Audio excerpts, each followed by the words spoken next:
War Memories invites you to join us in watching Part 2 of the P.1 Memoirs.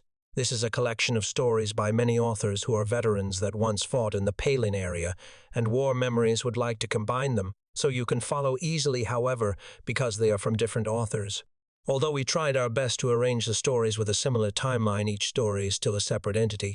Therefore, there will be many sections without continuity between the previous and following parts or between paragraphs. We hope for your understanding before we step back into the smoke and fire of the battlefield. To relive these unforgettable memories, please take a moment to subscribe and turn on notifications. Your support helps ensure that the sacrifices and the youth of these soldiers are never forgotten. Now, let us return to the front lines.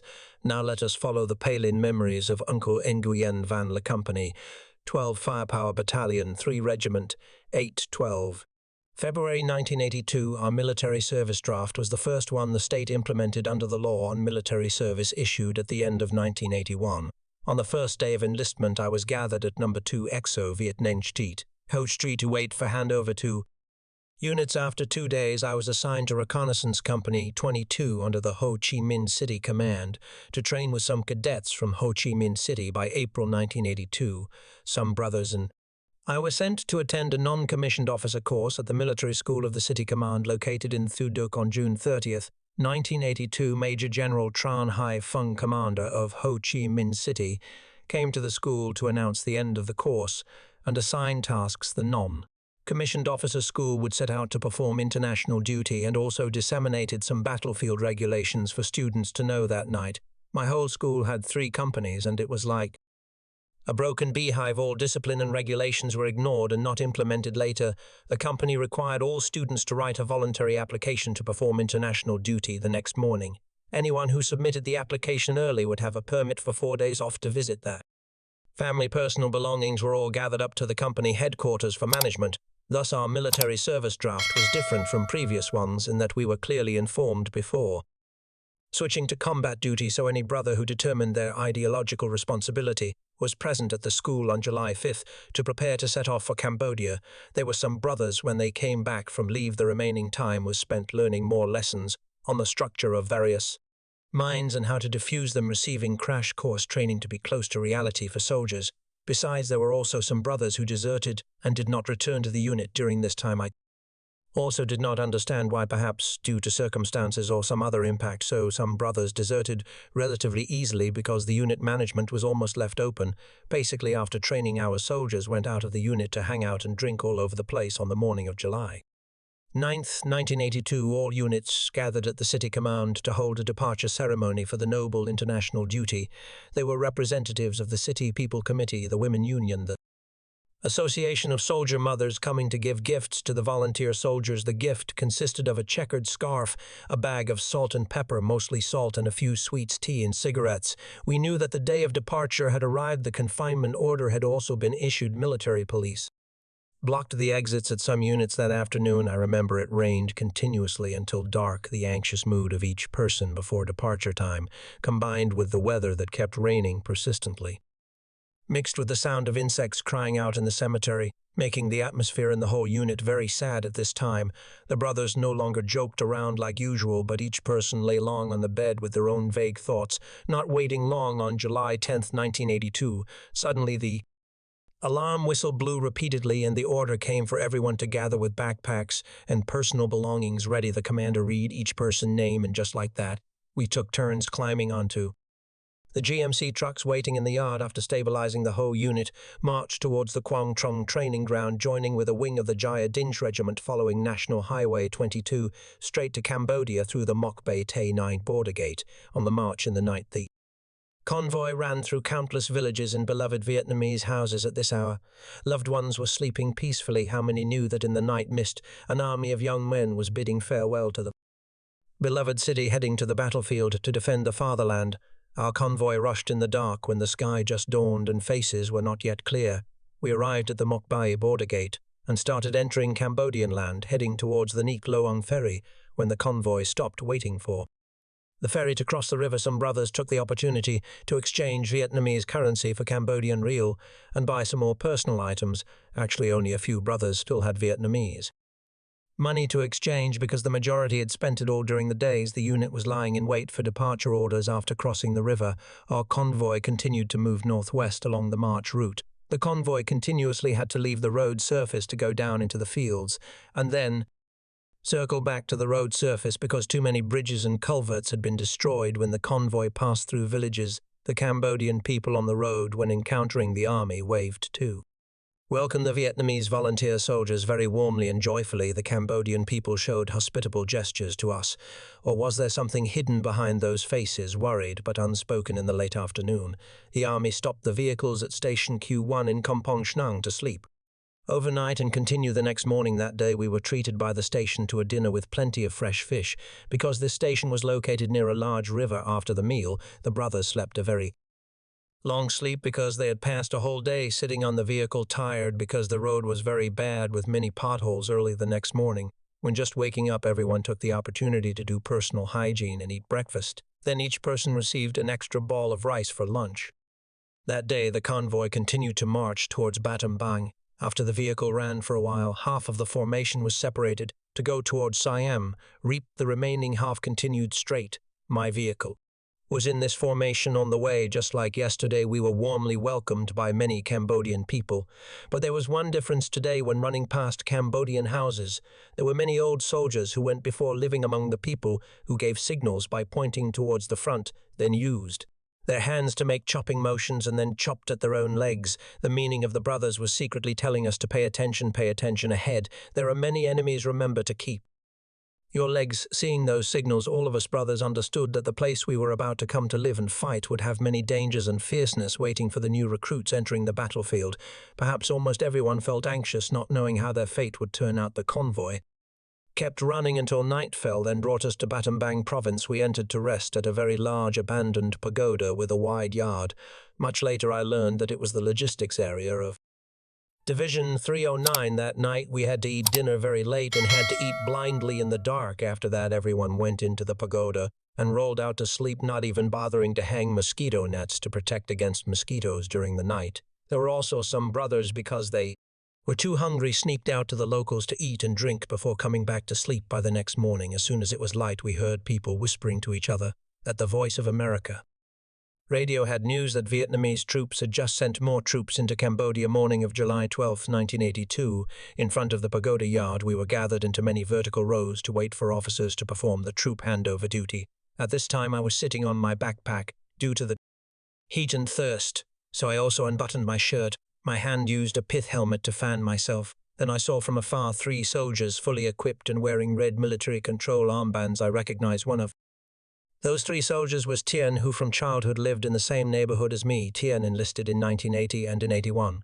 Tien went on a mission to Saigon and went out with me and friends to drink coffee and chat about the situation in the southwest battlefield at that time. I still did not know that Tien was in Division 309, and at this moment it was truly unexpected that 2 friends met at a battlefield and in the same division due to busy work, and the division was also starting to hand over troops to the regiments. Tien and I only asked each other casually, briefly, a few sentences. Then Tien had to go perform his duty. When turning back, Tien added a sentence later: "Whichever unit you go to, remember to let me know." Hearing that when Regiment 812 received troops, the officer read the name. Anyone who was called reported present and stepped onto the GMC truck waiting in this list.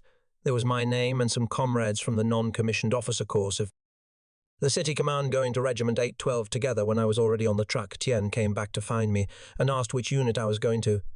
I told my friend I'm going to 812. Buddy Tien reached out and handed me an ice pop, but my friend's face looked a bit sad and worried through his eyes. I felt that the place I was going to was a far land and perhaps very, very dangerous, and truly so. Later I learned through the motto of soldiers of Division 309 describing the character and characteristics of each regiment in the division formation as follows: deep thrust 31, blocking 812, long run 96, bloodshed 250.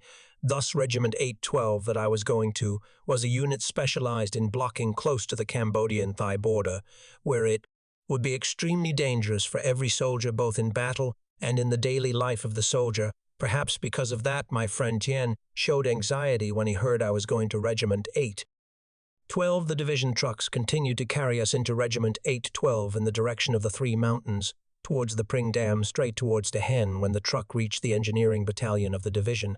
The truck got stuck in the mud because of the rain. The road was very bad, and the truck could not move, so all the brothers had to temporarily rest overnight at the engineering battalion of the division. The next morning, everyone was divided a portion of rice and food and continued to march on foot into Regiment 812 along Route 58. The distance must have been about 60 or 70 kilometers. The road was muddy and very difficult to walk on. Personal equipment had not yet been issued. Simultaneously, we were instructed to keep a safe distance and follow exactly the footsteps of the person in front. We brothers at this time recalled the signals of the old soldiers on the way in and felt very scared trying to stick to the footprints of the person in front, and this was also the first time we had to march far for the group of new recruits without water canteens. On the way we used rice bowls to freely scoop water on the road to drink continuously. Also, due to lack of marching experience, drinking too much water made us lose strength very quickly.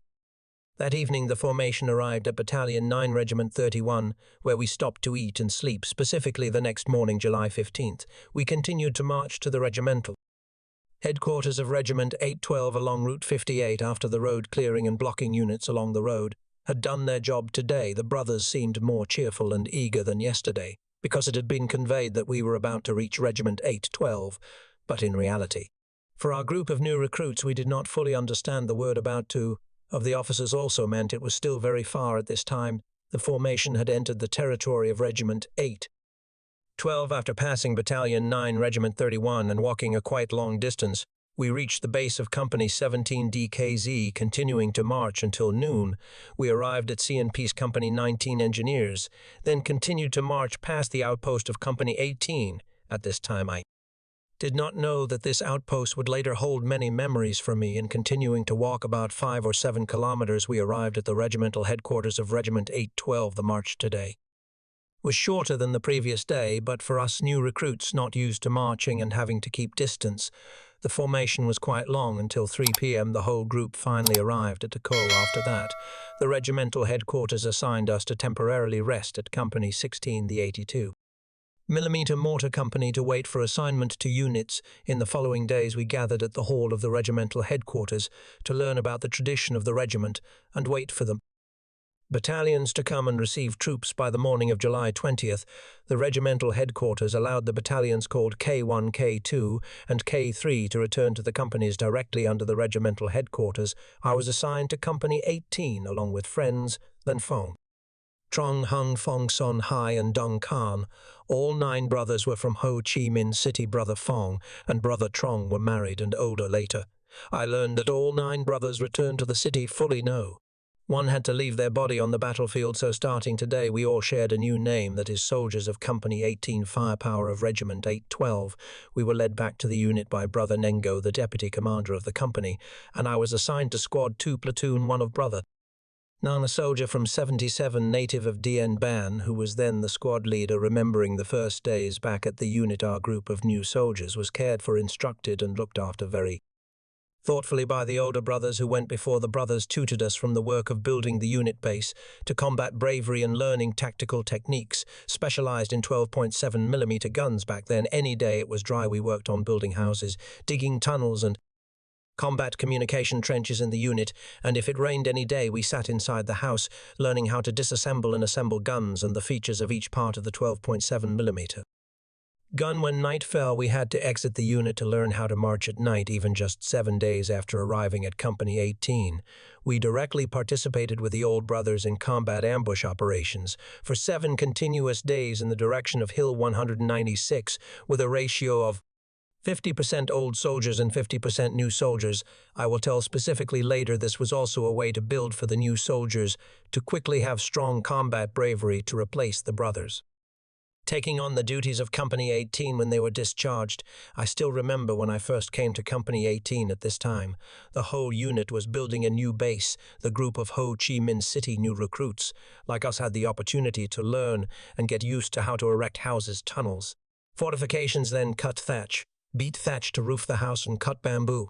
I remember forever the first time Platoon 1 assigned me and Than Phong that morning to go cut 2 bamboo trees to build a house. The 2 brothers struggled until noon, not daring to come back to eat, because we could not cut any tree walking into the thorny bamboo forest. looking at every clump huge as a big bowl. The thorny bamboo branches were dense and bristling out. The two brothers tried to find a clump with fewer thorns to jump in and use a machete to clear the thorns to make a space to crawl close to the root of the bamboo clump. When crawling in, our arms and legs were scratched by bamboo thorns, bleeding many times. After that, when standing under the root of the bamboo clump, the two of us exerted all our strength to chop at the bamboo root bit by bit, because under the root it was both tight and very hard, very difficult to chop. When the bamboo tree was chopped through, sweat soaked all our clothes. After that, both brothers bent their backs to pull heavily, but could not pull that bamboo tree down because at the top the bamboo branches were still intertwined with each other. So failing at this clump, we went to find another bamboo clump, and just like that until the third clump. Honestly, both brothers no longer had enough strength to chop anymore by this time. At home, Brother Vui of Squad 1 did not see the two guys come back to eat, and since each squad only had one machete to build houses, which the two guys had taken from morning to noon, there was nothing at home to work with, so Brother Vui had to rush out to find us. Meeting the two brothers, seeing the way we chopped thorny bamboo, he scolded us for a while and then guided us on how to cut bamboo as follows. Find a bamboo clump that fits your wish. Then find a way to cut a bamboo tree about 3 meters long to make a ladder. Then lean it close to the bamboo clump, climb up, clear the bamboo branches, and cut the bamboo, pull it down until the bamboo tree is long enough for our wish. Then chop off the top. So in just a moment, Brother Vui finished cutting 2 bamboo trees neatly, and this was truly the first lesson for us to draw experience to do better later, when the regimental headquarters assigned Company 18 to cut thorny bamboo bindrafts and transport them along the stream to the regiment for construction. Exactly 7 days after arriving at Company 18, I started participating in the first combat battle with 12 brothers in the company commanded by Brother Tam, also called Tam Tang, platoon leader of platoon 2. Our mission was to search and ambush the Pol Pot troops in the direction of Hill 196. The mission duration was 7 days. The troop strength consisted of 50% new soldiers and 50% old soldiers. The food carried included 1 day of rice balls and 6 days of Vietnamese dry rations water. Each person carried a personal canteen because it was raining at this time. We did not need to carry much water. We performed ambush duties for 2 days. Then the whole formation went to the stream to bathe and get more water. During the day, we searched at the foot of Hill 196. Then would arrange an ambush formation on the spot according to the judgment of the commander. When night fell, we would withdraw into dense bamboo forests to hide and sleep. The first night, I remember, because we withdrew too late inside the bamboo forest, it got dark very quickly, so that brothers kept groping in the dark to spread nylon sheets on the ground, finding a random place to rest. The next morning and the following days, we continued to search and ambush, and the first memory of a combat soldier like me was not a fierce battle, but an eating issue. It happened that on the first day, when eating the carried rice balls, there was nothing to say, but by the second day, when starting to use Vietnamese dry rations, problems began. The dry ration cake was packaged like the Chinese style, also divided equally into 2 packets. Outside, there was a paper wrapper with the brand Beach Chi flour with a picture of a mother breastfeeding a baby. Inside, the ingredients were mostly Western cookie crumbs cut improperly like scrap cookies, then compressed tightly into cakes and wrapped when opening the cake to eat. Oh my God, there were so many weevils inside the cake. The brothers before eating had to puff up their cheeks and stare their eyes to blow the weevils out of the cake until clean to eat. In the formation there was Brother Mine, also nicknamed Short Mine, a soldier from 81, native of Ain Chi Tin, who ate for no more than 1 day and continuously had stomach aches and diarrhea, but also had to try to endure to eat and survive to perform the duty during the time of operation until the 3rd day, when I was sitting at the ambush position. A wild boar, probably weighing up to 200 kilograms with 2 long tusks, wandered into my termite mound to look for food. When it came to only about 3 meters from where I was, I raised my gun intending to aim and shoot, but Brother Sao, a soldier from 79, stopped me, not allowing me to shoot for fear of revealing the formation. And just like that, until the afternoon, a deer walked right in front of my gun muzzle. I saw it and felt regretful that when needed, hunting forever and finding nothing when not needed, it just naturally walked right in front of my face. What a pity we continued to ambush like that until the 7th day. Then withdrew to Company 18, and do not know if it was luck or bad luck, but throughout those 7 days I still did not know if the Pol Pot guys were round or distorted after the search trip. Returning to the base of Company 18 for a few days that day, there was an order from the regiment down requesting Company 18 to send a squad back to the area under the foot of Hill 196 to transfer to the regimental headquarters 1 dead case and 1 wounded case of the regiment and division reconnaissance unit performing duties at the front during the night. Unfortunately, stepped on a mine immediately. Company 18 sent a squad marching in the night to the foot of Hill 196. When arriving, it was already morning. The brothers fired guns to make contact with the reconnaissance wing. Coming down from the middle of the hill, they handed over to Company 18, and the reconnaissance continued their mission. So our group of new recruits for the first time knew about carrying wounded and martyrs for the first time, carrying the brothers. We were not used to it, often stumbled and did not know how to switch shoulders, having to ask the old soldiers to guide us to know how to do it. I do not know if anyone believes what I say, but it seems when carrying a dead case, if one accidentally says something bad, making the brothers sad, then our legs walk very difficultly. Carrying is very exhausting when carrying the 2 dead cases back to the regimental headquarters. Company 18 handed them over to the transport company to perform the duty of shrouding the brothers. When returning to the unit, I knew that back in Paling, Company 18 had placed a 12.7mm gun on the terrace roof of the Pagoda Hill 584 at Dako on Route 58 at the area of the regiment infirmary. The regiment transport company also built a fortress and placed on it a 12.7mm gun on that fortress. I was one of the first people to stay there for a period with the mission of timely detecting the firing point of the enemy when they raided the regimental headquarters and firing suppression from high above later.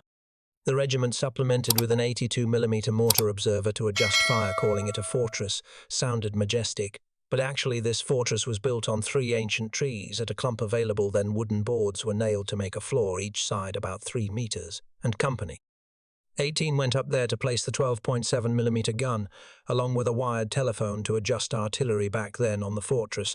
Doing nothing all day. Meals were brought by the transport company. We just had to drop a rope down and pull it up. Only the misery was during the day, having to endure the hot sun, and at night it was cold. If any night it rained continuously, we could forget about sleeping and got wet like drowned rats. But the misery was rain in the forest. Many days dragged on continuously. From one day to another, the brothers still had to try to endure to perform the duty. What could we do? Also very afraid of being sniped by Pol Pot, but because of duty we still had to. Except luckily during that time, no Pol Pot guy penetrated close to the regimental headquarters. I remember one day, a rainy night, the blanket got wet, so the next day brought it out to dry. Immediately after that, Pol Pot raided with mortars accurately into the formation of the regiment infirmary. The operations guys standing below discovered the pink blanket was exactly the reference object, so they called to put away the blanket immediately. That day the superiors criticized us a lot, and we learned from experience not to hang clothes high anymore. Remembering 1982, when the regimental headquarters returned to Dako Battalion, 1 was at Com Rieng Battalion, 2 at Oda Battalion, 3 at Palin. Then Company 18 was located in the north direction of the regimental headquarters.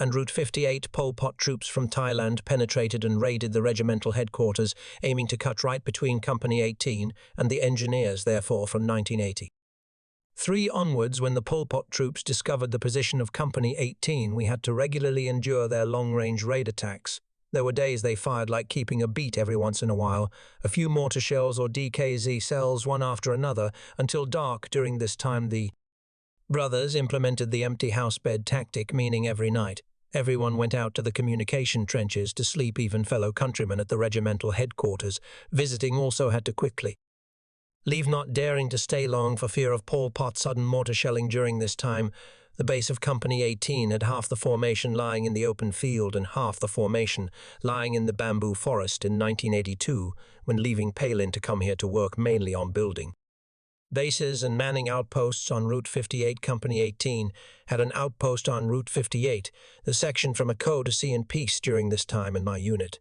there was a story. I do not know if friendly units had this situation. It happened that the unit was subjective when all duty activities used gongs, so from there, Pol Pot discovered the unit position. One night Pol Pot approached close to Company 18, lying in ambush right at the edge of the dry stream, Dako waiting ready. In the morning, when work time came, they fired several B-40 rockets consecutively into the formation. Due to being surprised, 1 brother sacrificed, and some other brothers were wounded, and also from then on, Pol Pot kept coming in to sneak attack the regimental headquarters, had to send engineers down to arrange a minefield right in front of the unit. At the same time, every day, Company 18 arranged 3 more combat duty points located about 300 meters away, and had a group of 6 people Patrol in front of the unit about 2 kilometers, then withdraw to a distance of 1 kilometer and arrange an ambush formation to intercept Pol Pot from afar, thanks to that Pol Pot no longer dared to approach close to Company 18 to attack, but only dared to use firepower to shoot from afar at that time. The outpost of Company 18 on Route 58, around August 1982, Squad 2 went up there to stay for a month, consisting of Brother Nhan, the squad leader Brother Saw. Brother Hoa Thoa from Than Hoa hung from Dong Thap and me lay. That day I remember was August 30th. Those days it rained continuously in the morning. After finishing meals, Brother Nan assigned me Hung and Tho to continue finishing the A-shaped tunnel we were working when 2 soldiers from the engineering company walked towards the regiment to do discharge procedures when they passed the place we were digging the tunnel. They even said, "Now seeing you guys digging tunnels, we feel so pitiful." Then the 2 brothers continued walking. About 10 minutes later, suddenly heard a loud explosion in the direction they just went, but did not hear the sound of a K gunfire at the outpost determined. The 2 brothers above must have stepped on a KP2 mine, so Brother Nan ordered Brother Sao and Hoa to stay at the outpost, while Thor, Hung, me and Nan quickly moved up to save the 2 engineers at this time digging tunnels at the outpost, so we were shirtless wearing shorts when running out of the outpost on Route 58 due to slipping sandals. Thor stopped to take off his sandals, so the movement order was Hung me Tho Nan when just running past the place where the M113 vehicle was burnt for a distance. Suddenly boom a sound. Then I saw Hung fly over the edge of the road. I stopped dead standing looking at the spot. Then suddenly heard something touch my chest when hearing Brother Nan fire towards the north of the road. I stood on the spot and unloaded almost the whole magazine before calming down. By then Brother Nan had rushed up to apply a tourniquet for Hung and called me to jump into the mine explosion position to pick up Hung gun. At this time Brother Saw came up to assist, then carried Hung on his back, running towards the direction of the regiment for a distance, when the engineering company sent a squad moving up with full nurses and hammocks, because they also thought the first explosion meant their 2 comrades had sacrificed after handing over to the engineering wing to carry to the regiment infirmary. Brother Nan, me, and some engineer brothers returned to check the ambush position and discovered as follows: since the night before Pol Pot had penetrated into the outpost position of Company 18, they crossed the south direction of the road deep inside about 50 meters and hid there. These guys were very cunning. They knew the north direction of the road was our main direction for defense and easily detected, so they chose the south direction to ambush us in the morning. They had arranged 2 652 alpha mines on the road surface at mounds, not submerged in water inside the road edge. They arranged 4 KP2 mines over a distance of about 20 meters. They set 2 mines above with parachute cords forming a V shape, and 2 mines below. One was set and 1 warhead was still lying on the ground, all connected by parachute cords forming a V shape pulled inside a short distance. After that, they used a very long rattan vine pulled to the hiding place about 50 meters away.